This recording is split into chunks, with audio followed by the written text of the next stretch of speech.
Hello बच्चों, तुम्हारा चल रहा था टॉपिक इलेक्ट्रोड विभव, मानक इलेक्ट्रोड विभव। ठीक है। अब इसमें एक चीज़ और बात करते हैं, इलेक्ट्रोड पर होने वाली अभिक्रिया। जो अभिक्रिया होती है इलेक्ट्रोड पर होने वाली अभिक्रिया के आधार पर, ठीक है, इलेक्ट्रोड पर होने वाली अभिक्रिया के आधार पर इलेक्ट्रोड विभव जो होता है हमारा, इलेक्ट्रोड पर होने वाली, ये लाइन याद रखना, इलेक्ट्रोड पर होने वाली अभिक्रियाओं के आधार पर इलेक्ट्रोड विभव हमारे दो प्रकार के होते हैं। कैसे? पहला होता है हमारा ऑक्सीकरण इलेक्ट्रोड विभव, दूसरा होता है हमारा अपचयन इलेक्ट्रोड विभव। अब दिमाग में एक आएगा, ये ऑक्सीकरण क्या होता है, अपचयन क्या होता है। इलेक्ट्रोड विभव सबको पता चल गई, सबको पता है क्या था कि जब धातु की छड़ को उसी धातु के लवण के विलयन में डुबोया जाता है तो धातु पर उत्पन्न विभव और विलयन पर उत्पन्न विभव के अंतर को क्या कहते हैं, हम इलेक्ट्रोड विभव कहते हैं। अब आता है ऑक्सीकरण। तो देखो, तुमने 11th में मैंने तुम लोगों को पढ़ाया था, ऑक्सीकरण किसे कहते हैं, इलेक्ट्रॉन का निकलना या जुड़ना, इलेक्ट्रॉन का निकलना ऑक्सीकरण कहलाता है। तो अपचयन क्या कहलाएगा, इलेक्ट्रॉन का जुड़ना क्या कहलाएगा, हमारा अपचयन। जैसे मैंने कहा, एक एम है कोई धातु मेटल, इसने अपने में से एक इलेक्ट्रॉन को बाहर निकाल दिया। तो एक इलेक्ट्रॉन को बाहर निकाला तो कितना धनात्मक आ गया, एक। अगर इसने 2 इलेक्ट्रॉन बाहर निकाले तो कितने धनात्मक आ गए, 2। अच्छा, अब ये बताओ, इस धातु ने अपने में से n इलेक्ट्रॉन को बाहर निकाला तो m पर कितना चार्ज आएगा, n पॉजिटिव आएगा, नहीं आएगा। ठीक, ये क्लियर हुआ। इसे कहते हैं हम ऑक्सीकरण। इसी प्रकार अपचयन किसे कहेंगे, इलेक्ट्रॉन का जुड़ना। अब जुड़ना का मतलब, जैसे कोई m धातु पर धनात्मक था, इसने एक इलेक्ट्रॉन को ग्रहण करा, किस में कन्वर्ट हो गया, मेटल में। मतलब इसकी अपोजिट रिएक्शन होती हैं, सभी को पता है। जैसे मैंने कहा, एम पर 2 पॉजिटिव थे, कितने इलेक्ट्रॉन ग्रहण करेगा, 2 इलेक्ट्रॉन, और क्या बन जाएगा, एम। अगर एम पर एन पॉजिटिव हो तो कितने इलेक्ट्रॉन ग्रहण करेगा, एन इलेक्ट्रॉन, और क्या कन्वर्ट हो जाएगा, एम में। तो ये क्या कहलाएगा, हमारा अपचयन, मतलब रिडक्शन। और ये क्या कहलाएगा, हमारा ऑक्सीकरण, मतलब ऑक्सीडेशन। फिर से समझ लो, ये न्यूमेरिकल्स में आएंगे तो ध्यान रखना, इलेक्ट्रॉन का निकलना ऑक्सीकरण कहलाता है और इलेक्ट्रॉन का जुड़ना अपचयन कहलाता है। ठीक है। अब बात करते हैं हम सबसे पहले ऑक्सीकरण इलेक्ट्रोड विभव की।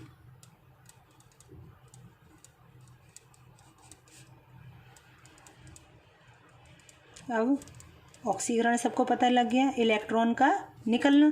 तो देखो, जब इलेक्ट्रोड पर ऑक्सीकरण हो रहा है तब इलेक्ट्रोड और विलयन के मध्य उत्पन्न होने वाले विभवांतर ऑक्सीकरण इलेक्ट्रोड विभव कहलाता है।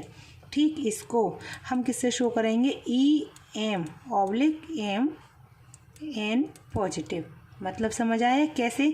जैसे m कोई धातु थी, इसने अपने में से n इलेक्ट्रॉन को बाहर निकाला तो m पर कितना चार्ज आ गया, Mn पॉजिटिव।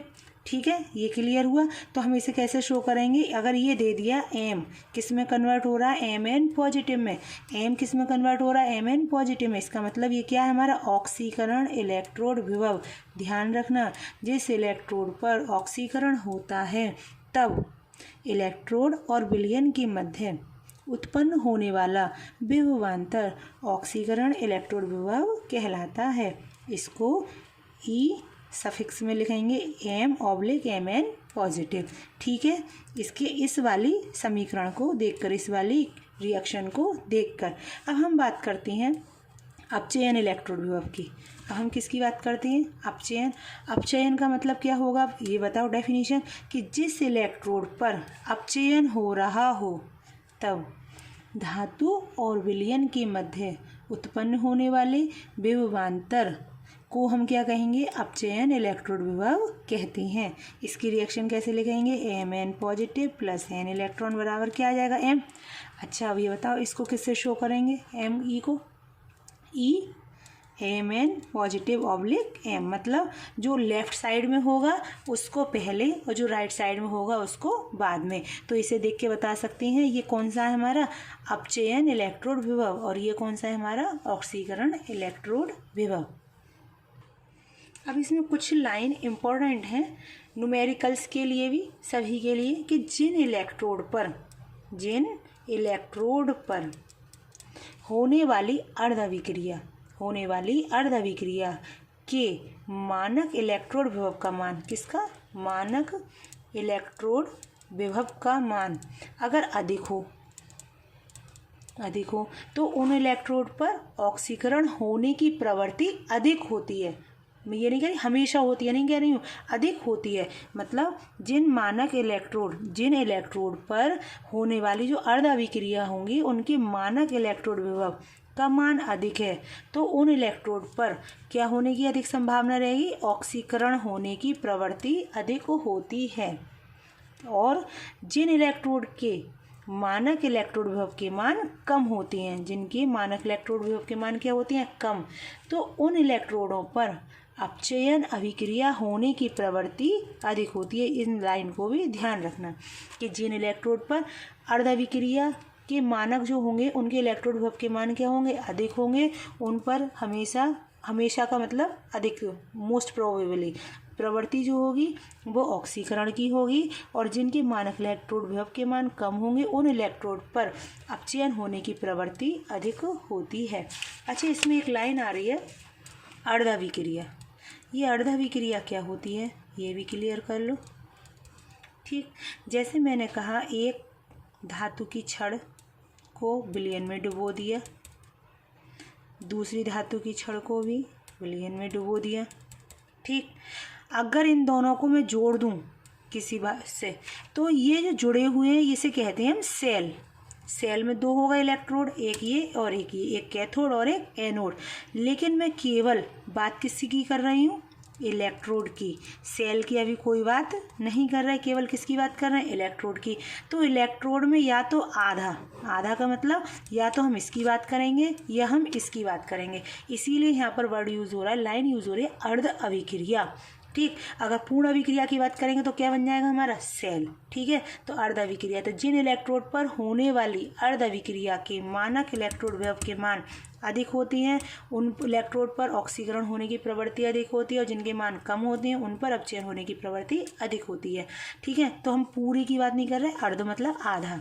ठीक है, ये हुआ सेल। मैंने सेल का तुम्हें टॉपिक का अपलोड कर दिया था, टॉपिक की वैद्युत रासायनिक सेल जो होती है, एक पूरी जो सेल एक ऐसी युक्ति होती है जिसके द्वारा विद्युत ऊर्जा को या तो रासायनिक ऊर्जा में परिवर्तित किया जाता है या रासायनिक ऊर्जा को विद्युत ऊर्जा में परिवर्तित किया जाता है, सेल कहलाते हैं।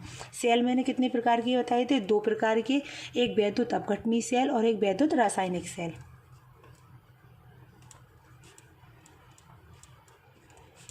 वैद्युत अपघटनी सेल और वैद्युत रासायनिक सेल। ठीक, तो यहाँ पर वैद्युत अपघटनी सेल क्या होती हैं, ध्यान से सुनना, जो वैद्युत ऊर्जा को रासायनिक ऊर्जा में बदल देते हैं, वैद्युत ऊर्जा को रासायनिक ऊर्जा में बदल देते हैं। तो ये क्या हो जाएंगे, ये रासायनिक ऊर्जा को वैद्युत ऊर्जा में बदल देते हैं। वैद्युत अपघटनी सेल किसको बदल रहे हैं, वैद्युत ऊर्जा को रासायनिक ऊर्जा में, किसमें, वैद्युत को रासायनिक।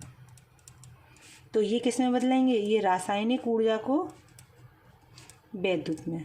ठीक है, वैद्युत रासायनिक सेल जो थे हमारे गैल्वनी और एक वोल्टा साइंटिस्ट थे, उन्होंने इसका निर्माण किया था सर्वप्रथम, इसीलिए इनको गैल्वनिक सेल